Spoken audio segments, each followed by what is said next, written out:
নদীর তীরবর্তী চরাঞ্চলের জনপদের বাদাম চাষ একটি গুরুত্বপূর্ণ কৃষিকাজ হিসেবে পরিচিত। এ অঞ্চলের উর্বর মাটি ও উপযুক্ত আবহাওয়া বাদাম চাষের জন্য করে তুলেছে অনুকূল পরিবেশ। বাদাম চাষে কম পরিচর্যায় অল্প পরিশ্রমে ভালো ফলন ও ভালো বাজার মূল্য পাওয়া যায়। আর এজন্যই তো কৃষকেরা ঝুঁকেছেন বাদাম চাষে। যোগাযোগ করছেন না কৃষি অফিসে? যোগাযোগ কৃষি অফিসে করা হয় নাই, এখানে চেয়ারম্যান মেম্বারের কাছে করা হয়েছে। তারা কয় আগামীতে কোনো সুযোগ সুবিধা আসলে দেখবো। আপনি কত বছর ধরে এই বাদামের বা অন্যান্য যে কৃষিকাজ আছে এগুলো করে থাকেন? কিন্তু অনেক দিন ধরে করি। মানে আপনার এটাই পেশা আপনাদের? হ্যাঁ, আমার এই সংসারী কাজই পেশা।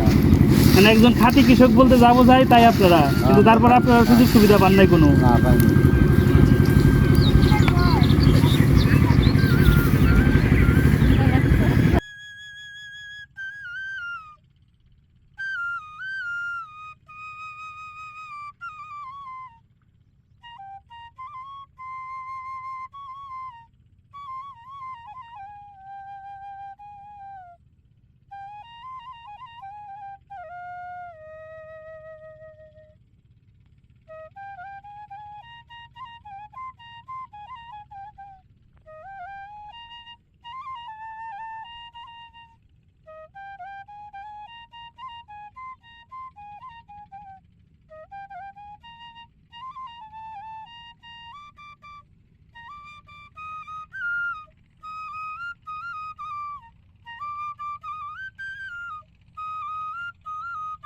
বাদাম গাছ থেকে বাদাম ছাড়িয়ে বেশ কয়েকটি রোদ দিয়ে ভালোভাবে নেড়েচেড়ে শুকিয়ে নেওয়া হয় বাজারে বিক্রি করার উদ্দেশ্যে। কেননা ভেজা বাদামের দাম তুলনামূলক অনেক কম।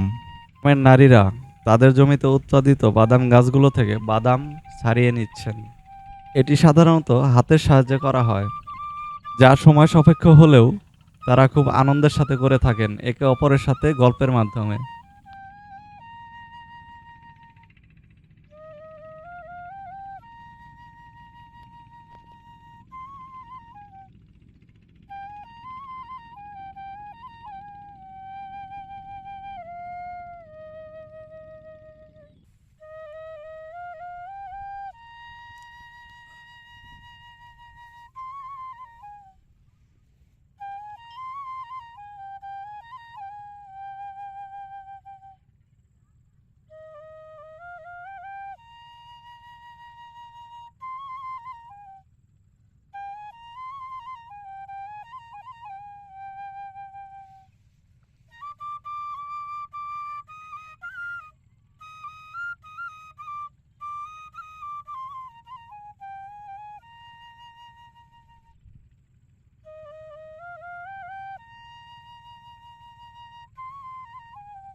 বাদাম বীজ সাধারণত লাগাতে হয় বর্ষার আগে, আর বীজ বপনের সময় ঠিক রাখতে হয় নির্দিষ্ট দূরত্ব।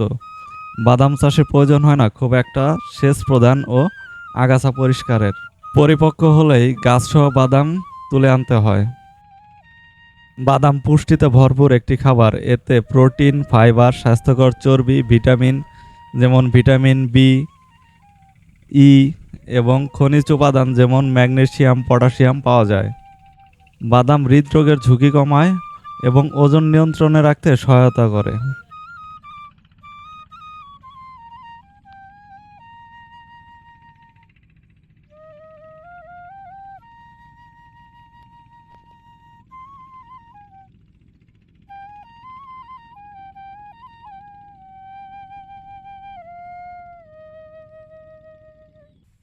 দামের মৌসুমে প্রতি মন বাদাম 5 থেকে 6 হাজার টাকায় বিক্রি করা হয়। এতে দামের কিছুটা তারতম্য হতে পারে।